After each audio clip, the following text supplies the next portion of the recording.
the Copa del Rey. Let's dive straight into the starting 11. Ahorra y le da continuidad, ¿no? Así que, bueno, veremos a ver. Here's a look at 6 changes from Sunday's win.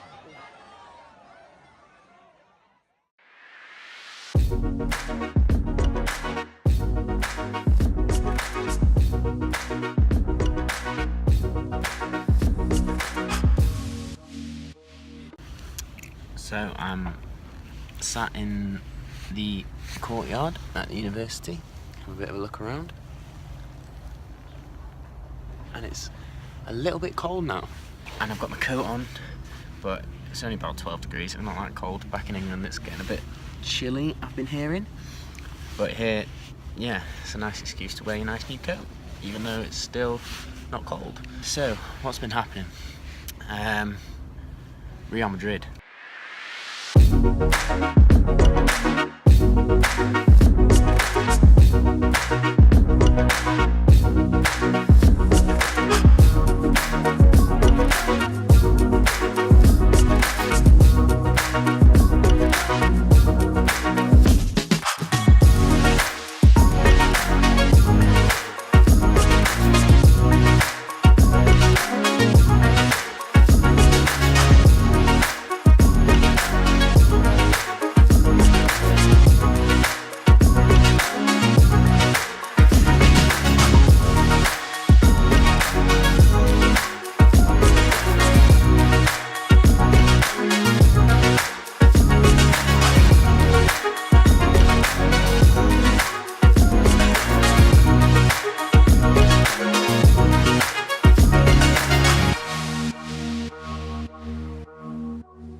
Amazing night, amazing experience to be a part of.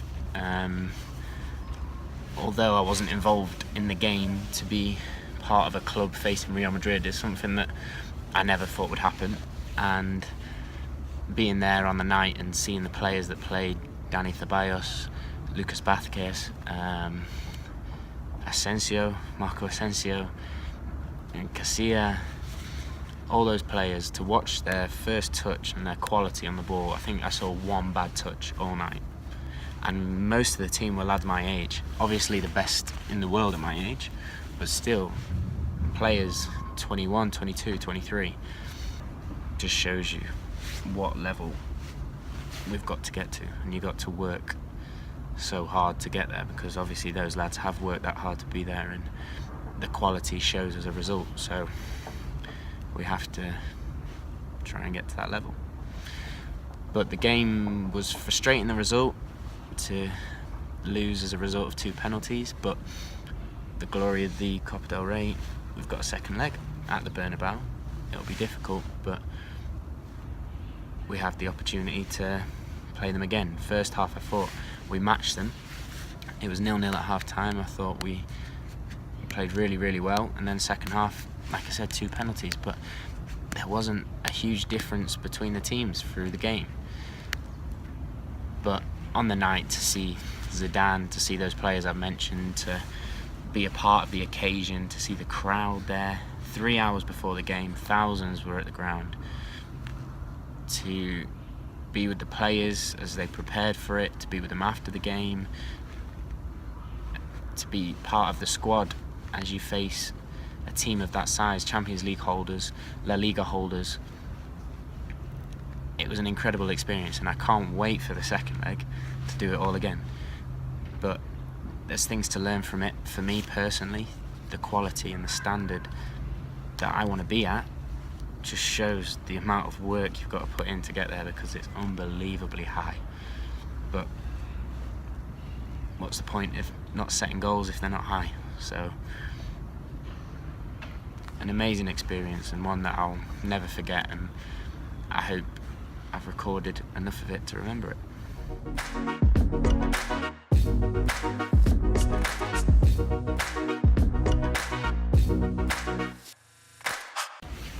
So, aside from playing the Champions League holders, it's been a bit of a manic few weeks, and I have to apologise really for the kind of slow output that we've been having.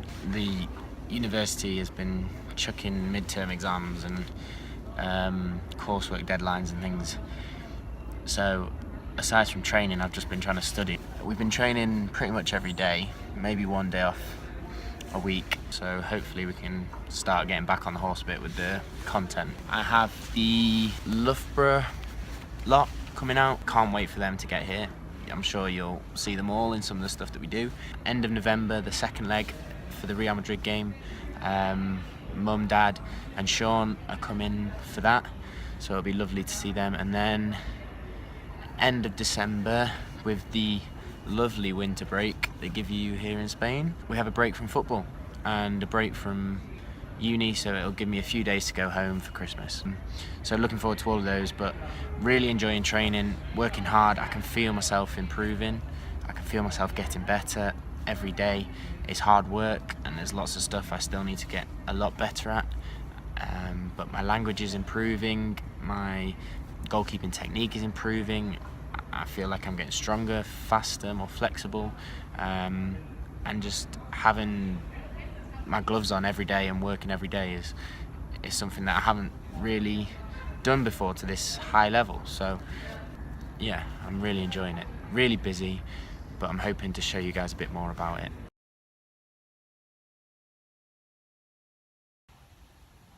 Here we are again, guys. I did a bit of a brief talk about how I felt the game against Real Madrid went, but me and Jonny thought it'd be quite interesting to show you my views on top of the action as it was happening, so you can have a bit of an idea of what it felt like to be there and how the game panned out. Round of 32 in the Copa del Rey. Let's dive straight into the starting 11. We're starting with the segunda best side, the host Fuenlabrada. Y le da continuidad, ¿no? Así que, bueno, veremos a ver si a algunos jugadores que son jóvenes le entran los nervios. Yo creo que captain Ruben Sanz, and Juan Quero gets the nod in place of the Brazilian Mateus Iglesias Villanueva, the head official for this one. It is game on in Fuenlabrada, round of 32, first leg in the Copa del Rey, alongside Rejo.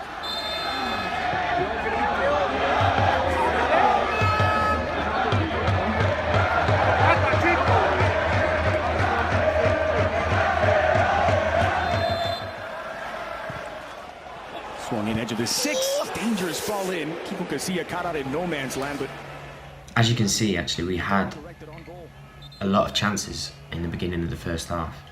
This free kick, Casilla comes to punch the ball and it comes off his defender, and that could have gone anywhere.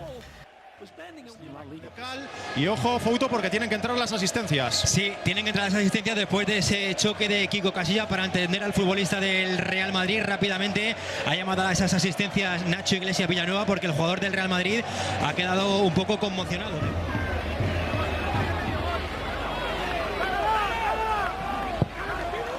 going for goal, but on alert was Jordi Codina to gather up. A good attempt. This is going for that.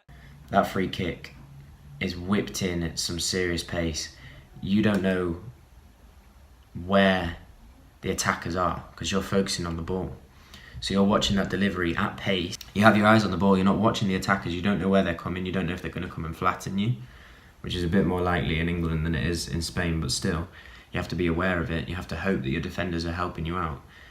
But Jordi shows how safe he is as a goalkeeper by keeping control of the ball. Very calm, very relaxed, and it set the tone for an unbelievable performance from him.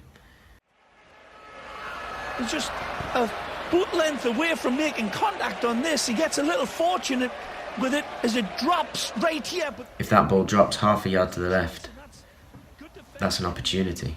The defender manages to get his foot in front of Armando and stop that being played. But half a yard to the left, Armando's got a shot, a goal. A free shot, a goal from 6 yards. Small margins, but again, another opportunity from a set piece.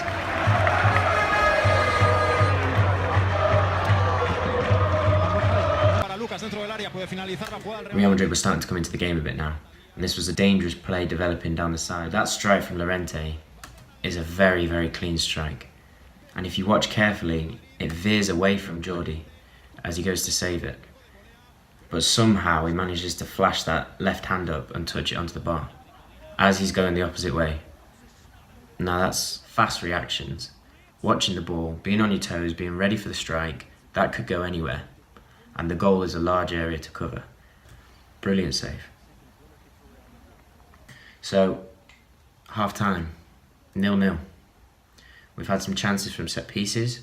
We've contained them to one good opportunity from Llorente's shot. But we're in the game. And those opportunities have shown that we have a good chance of scoring.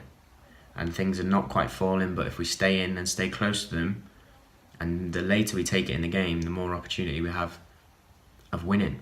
At this point, I was thinking that we have a real chance if we stay close, if we stay tight to them, if we keep putting them under pressure, don't respect them too much, we'll have an opportunity which falls our way, because there's been a couple that haven't quite gone our way in the first half.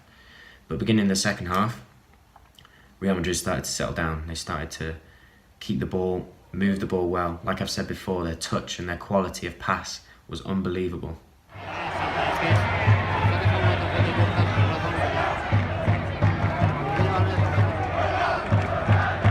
Coach of the year with them for turning a Scottish team into touch footballers. Off into the area, contact, he's given a penalty. It's a chance for Real Madrid to break the deadlock from the spot. And he's let him go before. Difficult to take. Difficult to take because we've managed to hold them out so far, and penalties are always tough. Va a ser Marco Asensio el disparo, engaña Codina y gol. Gol del Real Madrid. Vamos, Jonny.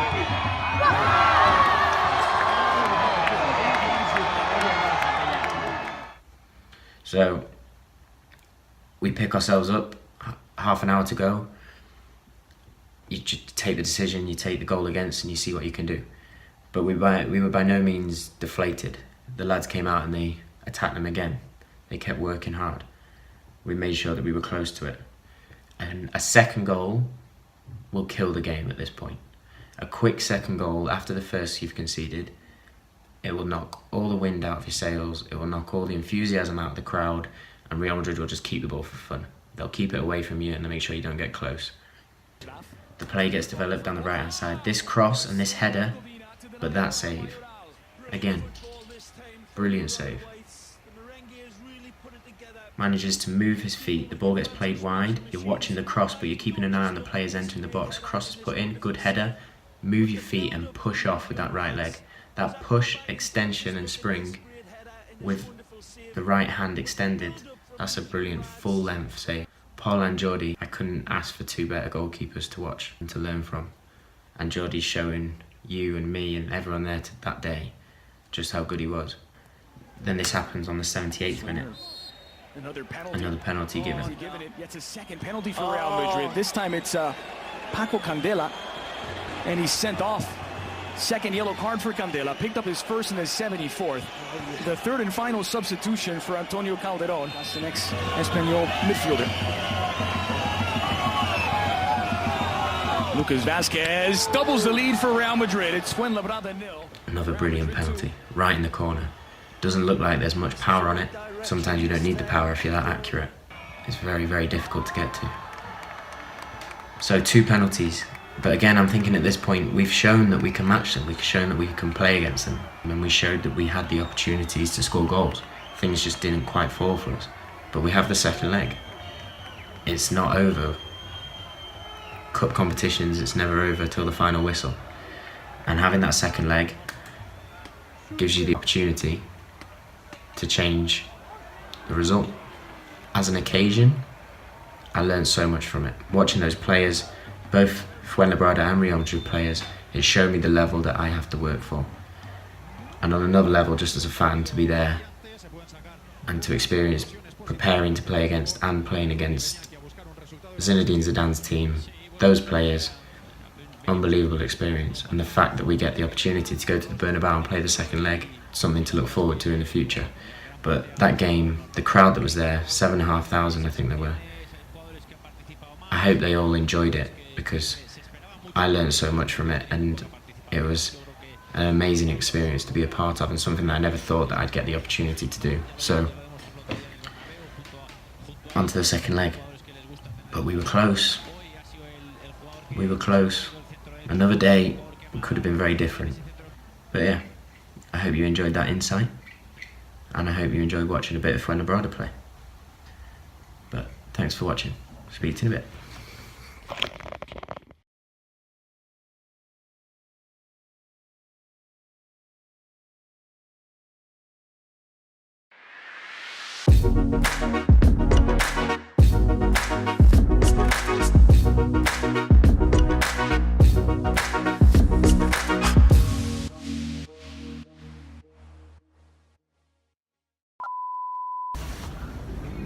Got lots of people here and it make noise and